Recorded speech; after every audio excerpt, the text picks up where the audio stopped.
चरखी दादरी में एक ही property ID पर कई जमीनों की खुलेआम रजिस्ट्री करवाई जा रही है। मामला जब गुप्तचर विभाग के संज्ञान में आया तो डीसी को शिकायत करते हुए मामले की जांच करने के बारे में सिफारिश की गई, जिस आधार पर डीसी द्वारा जिला परिषद के मुख्य कार्यकारी की अध्यक्षता में जांच कमेटी का गठन करते हुए जांच के निर्देश जारी किए गए।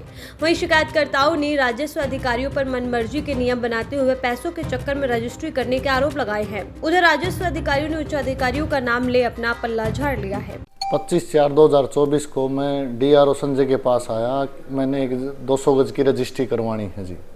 तो डीआरओ साहब ने कहा कि हम ऐसे रजिस्ट्री प्रॉपर्टी तोड़ के नहीं करेंगे, आप है कोई टाइपिस्ट है उससे मिलो और उसके पास जाकर आप 20,000 एक्स्ट्रा दे देना, आपकी प्रॉपर्टी आईडी अपने आप तोड़ के वो आप करवा देगा। तो फिर मैंने कहा कि जी हम तो नहीं देंगे 1 रुपया भी रिश्वत का। फिर बोले कि अगर आप रजिस्ट्री में रुपया नहीं दोगे तो हम और अन्य ऑब्जेक्शन लगा के आपकी रजिस्ट्री नहीं करेंगे। प्रॉपर्टी आईडी का कोई ऐसा रूल नहीं है, ये अधिकारी अपनी मनमर्जी से मना रहे हैं। मैंने एसडीएम नवीन से फ़ोन कराया तो एसडीएम ने कहा कि पूछ के बताता हूँ जिस अधिकारी ने कुछ कराया, ऐसा तो कोई रूल है नहीं। क्यों अगर दादरी में अकेला अलग कोई रूल आ गया तो पता नहीं, पूरे हरियाणा में और कहीं तो ये रूल नहीं है। और मैंने नायब तहसीलदार अभिमन्यु से ही बात करी तो उन्होंने कह दिया कि हम नहीं करेंगे। और जबकि पहले महीने, दूसरे महीने और तीसरे महीने में काफ़ी रजिस्ट्रियाँ कर रखी हैं जो इनके खास जानकार हैं। और जिसका डीआरओ साहब नाम बता रहे थे, खोखे वाला जो टाइप करता रजिस्ट्री, उसी के माध्यम से वो रजिस्ट्री आई हुई है। अगर अधिकारियों को कोई खर्चा पानी दे देता है तो वो जिसकी प्रॉपर्टी आईडी चाहे कम की हो तो भी ज़्यादा की रजिस्ट्री कर देते हैं। नहीं तो ये अपनी मनमर्जी से रुपए लेने के चक्कर में जिसको रजिस्ट्री वाला है उसको चक्कर कटाते रहते हैं। अगर रुपये दे देता है तो उसकी रजिस्ट्री करवा देते हैं, नहीं तो नहीं करवा। चरखी दादरी में जो लोग अपनी जमीनों की रजिस्ट्री करवाने संबंधित विभाग में पहुंचते हैं तो उनसे मेहनताना मांगते हुए अपने खास वकील के पास दस्तावेज तैयार करवाने भेजा जाता है। अगर मेहनताना नहीं दिया जाता तो प्रॉपर्टी आईडी सहित अन्य दस्तावेजों में खामियां बताते हुए बैरंग लौटा दिया जाता है। अनेक ऐसे रजिस्ट्री भी सामने आई हैं जिनकी एक ही प्रॉपर्टी आईडी पर कई जमीनों की रजिस्ट्रियां की गई हैं। शिकायतकर्ता जितेंद्र जटासरा ने दस्तावेजों के साथ राजस्व अधिकारियों पर पैसे लेकर रजिस्ट्री करवाने व गलत रजिस्ट्री करने के आरोप लगाए।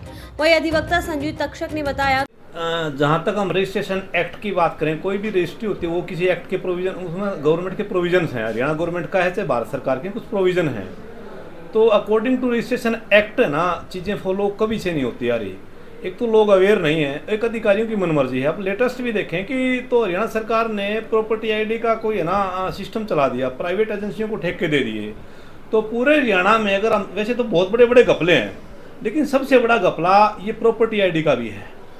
जहाँ कॉमन लैंड है, साझे की लैंड है, खेत खतूनी इकट्ठी हैं, वहाँ प्रॉपर्टी डीलरों ने प्लॉट काट दिए, उन पे लोग अपने शेयर की रजिस्ट्री बनवा के रह रहे हैं।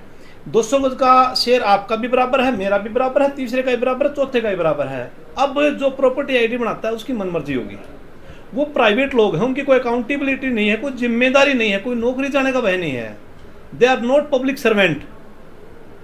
इसी वजह से जितनी भी एक कमेटी में प्रॉपर्टी आईडी बन रही हैं उसमें फर्जी भी बन रही हैं, लापरवाही भी बरती जा रही है, डबल भी बन रही हैं, किसी की सिंगल भी नहीं बन रही। प्राइवेट एजेंसी हैं, स्टाफ की कमी है और उनको कोई भय नहीं है।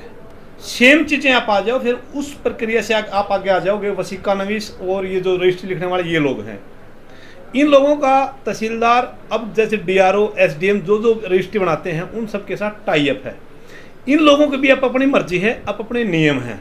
जहाँ पैसा मिलता है वहाँ नियम ताक पे लग जाते हैं, जहाँ पैसा नहीं मिलता वहाँ कोई नियम नहीं है। तो इनकी अपनी मर्जी है, मोनोपोली है। इसमें ये सब लोग कोलिजन में हैं, प्रॉपर्टी आईडी वाले भी, वसीका नवीस भी और अधिकारी भी। कोई एक अधिकारी ट्रांसपेरेंट चलना भी चाहे ईमानदारी से तो ये क्या करते हैं, टोकन का सिस्टम है। आज कोई टोकन मेरे नाम से आ गया, मान लिया कि एसडीएम के नाम से आ गया, एसडीएम ऐसा नहीं करना चाहता तो उस टोकन को दोबारा कटवा दिया जाता है, वो दोबारा तहसीलदार के पास चला जाता है या डीआरओ के पास चला जाता है, वो आदमी पैसे लेके रजिस्ट्री कर देता है।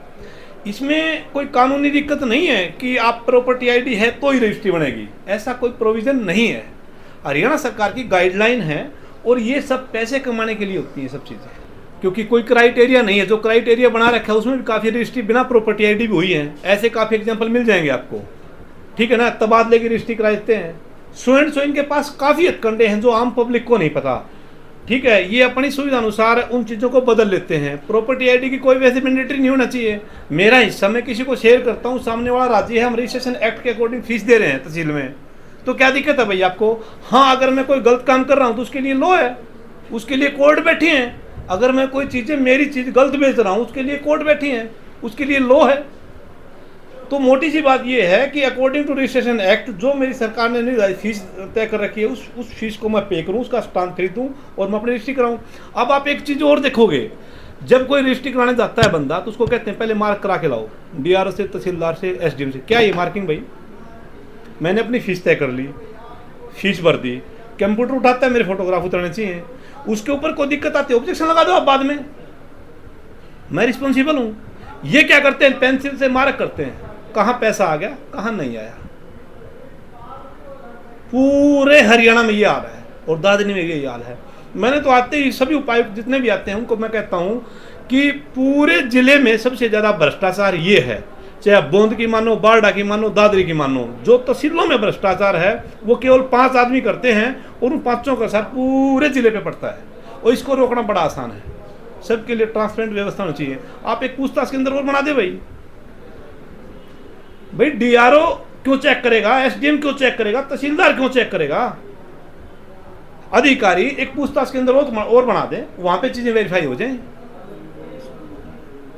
तो मेरे हिसाब से प्रॉपर्टी आईडी का जो है ना, ये जो फर्जीवाड़ा चल रहा है, ये काफी हद तक है ना बड़ा फर्जीवाड़ा है। इसमें मुकदमे भी दर्ज हो चुके हैं, सिटी थाना में मुकदमे दर्ज हो चुके हैं। तो रेवेन्यू में है ना ये किस्म का घपला है और ये बंद होना चाहिए। कुछ अधिकारियों ने अपने मनमर्जी के नियम बनाए हैं। अनेक ऐसे मामले हैं जो नियमों को ताक पर रखकर रजिस्ट्री तैयार की गई है। मामले में उन्होंने ठोस कार्रवाई की मांग उठाई है। वहीं मामला सामने आने पर गुप्तचर विभाग द्वारा डीसी मनदीप कौर के संज्ञान में लाया गया, तो उन्होंने जिला परिषद कार्यकारी अधिकारी को जाँच अधिकारी नियुक्त किया है। जाँच अधिकारी द्वारा एसडीएम, जिला राजस्व अधिकारी व नायब तहसीलदार को जाँच के लिए बुलाया गया है। अब जांच के आधार पर आगामी कार्रवाई की जाएगी। उधर जिला राजस्व अधिकारी संजय कुमार का कहना है कि रजिस्ट्री मामले में उनके विभाग द्वारा नियमों की अनदेखी नहीं की गई है। अगर ऐसा है तो वो जांच के दौरान दस्तावेज व नियमों के साथ अपना पक्ष उच्च अधिकारियों के पास रखेंगे।